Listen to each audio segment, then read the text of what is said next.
દેશભરમાં ગણેશ ઉત્સવની ધૂમ મચી છે ત્યારે વડોદરાના તાંદલજા વિસ્તારમાં હિન્દુ મુસ્લિમ પરિવારોએ શ્રીજીની સ્થાપના કરીને કોમી એકતાનું ઉદાહરણ પૂરું પાડ્યું છે। ઉલ્લેખનીય છે કે તાંદલજામાં 85% મુસ્લિમ પરિવારો વસવાટ કરે છે।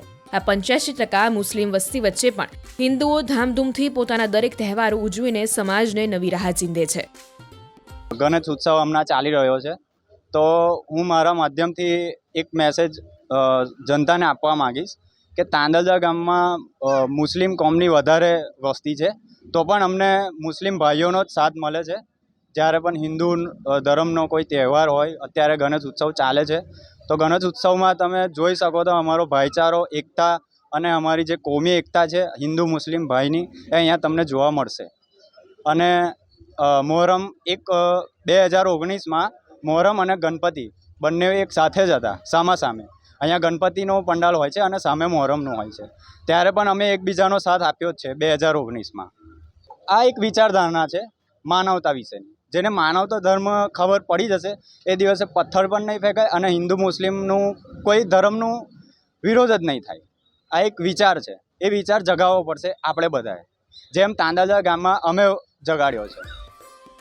જ્યારે આ વિસ્તારમાં શ્રીજીની સ્થાપના કરવાની હોય છે ત્યારે મુસ્લિમ પરિવારના સભ્યો ફાળો ઉઘરાવી સાંઈ યુવક મંડળને તહેવાર ઉજવવામાં આર્થિક સહાય પૂરી પાડે છે। તો વળી બધા સાથે મળીને ગણેશ પંડાલ પણ તૈયાર કરે છે। એવી જ રીતે મોહરમ હોય કે ઈદે મિલાદ, મુસ્લિમ ભાઈઓ સાથે હિન્દુ ભાઈઓ ખભે ખભો મિલાવીને એકબીજાની સાથે ઊભા રહે છે। તાંદલજા વિસ્તારમાં લગભગ અમારા ગામમાં 25થી 30 વર્ષથી ગણપતિનો અહીંયા બેસાડે છે અને ગણપતિની સામે જ તાજિયાનો મોહરમનો તહેવાર બી તાજિયાનો સામે જ થાય છે। એક તાંદલજા વિસ્તારની એકતાનું એક બહુ મોટું પ્રતીક અહીંયા આપ જોઈ શકો છો। અને આગામી ગણપતિ હોય કે પછી મોહરમનો તહેવાર હોય કે ઈદે મિલાદનો હોય, કોઈ પણ તહેવાર અહીંયા હિન્દુ મુસ્લિમ ભેગા મળીને કરીએ છીએ। અને આગામી દિવસમાં અમે લોકો એક સાથે અમારા તાંદલજા વિસ્તારમાં એવું કોઈક મતલબ આજ દિન સુધી હિન્દુ મુસ્લિમ જેવું છે જ નથી। મતલબ તાંદલજા વિસ્તારમાં સાંઈ યુવક મંડળ, તાંદલજા ગામ ચોતરા પાસેનું અમારું આ યુવક મંડળ છે। આ યુવક મંડળ દ્વારા છેલ્લા જ્યારથી મતલબ આ યુવક મંડળની સ્થાપના થઈ છે ત્યારથી આ જગ્યા ઉપર જ્યારે ગણપતિનો તહેવાર હોય ત્યારે ગણપતિ બેસાડવામાં આવે છે અને ત્યારબાદ મોહરમનો તહેવાર હોય તો આ જ જગ્યાએ મોહરમ પણ થાય છે।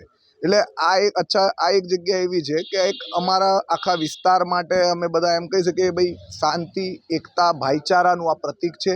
અહીંયા કોઈ પણ ધર્મ હોય કે કોઈ પણ તહેવાર હોય, દરેક ધર્મના લોકો ભેગા મળીને એકબીજા સાથે સાથ સહકારથી બનાવે છે। અને આજે અહીંયા અમે ગણપતિના એમાં આવ્યા છે, અહીંયા આગળ આપ જોઈ શકો છો કે ભાઈ હિન્દુ મુસ્લિમ એકતાનું આ એક એક્ઝામ્પલ છે કે ભાઈ અહીંયા બધા ભેગા મળીને જ રહે છે અને વર્ષોથી રહીએ છીએ। 2002ની ધમાલને પણ અમારા લોકોને એકબીજાની એકતાને કોઈ અસર થઈ નથી અને એ થાય પણ નહીં। અમારે એકબીજા સાથે અહીંના લોકોના એકબીજા સાથેના વર્ષોના ફેમિલી સંબંધો છે। એકબીજાના લગ્ન હોય, એકબીજાના ત્યાં મરણ પ્રસંગ હોય, દરેક પ્રસંગોમાં બધા લોકો એકબીજા સાથે મળીને રહે છે।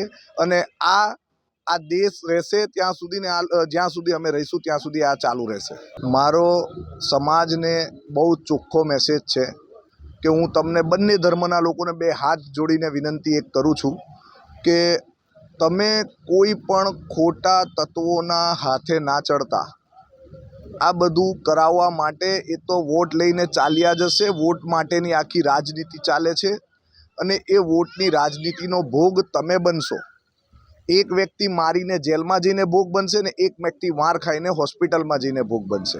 અલ્ટિમેટલી ભોગવવાનું પ્રજાને છે। મારે ને તમારે મધ્યમ વધુ પડતા લોકો આવા બધા કામોમાં મધ્યમ અને ગરીબ વર્ગના લોકોનો જ મારો થાય છે અને એમાં હાથો બી એમને જ બનાવવામાં આવે છે। તો મારી આપશ્રીના માધ્યમથી દરેકને રિક્વેસ્ટ છે, ચાહે કોઈ એ વ્યક્તિ, હું દરેક ભારતીયને રિક્વેસ્ટ કરું છું કે આપણે સાચા ભારતીયો છે અને સાચા ભારતીય હોવાના નાતે આપણે તો અંગ્રેજો સામે લડ્યા હતા, હવે આ ફરી પાછા નવા અંગ્રેજોની ઓલાદો છે અને એ લોકો સામે લડવાનો સમય છે ને એ લોકો સામે લડવું એટલે આપણે એકબીજા સાથે એકતાથી રહેવું। જણાવી દઈએ કે હાલ જે જગ્યા પર શ્રીજી બિરાજમાન છે એ જ જગ્યા પર મહોરમ પણ ઉજવાય છે.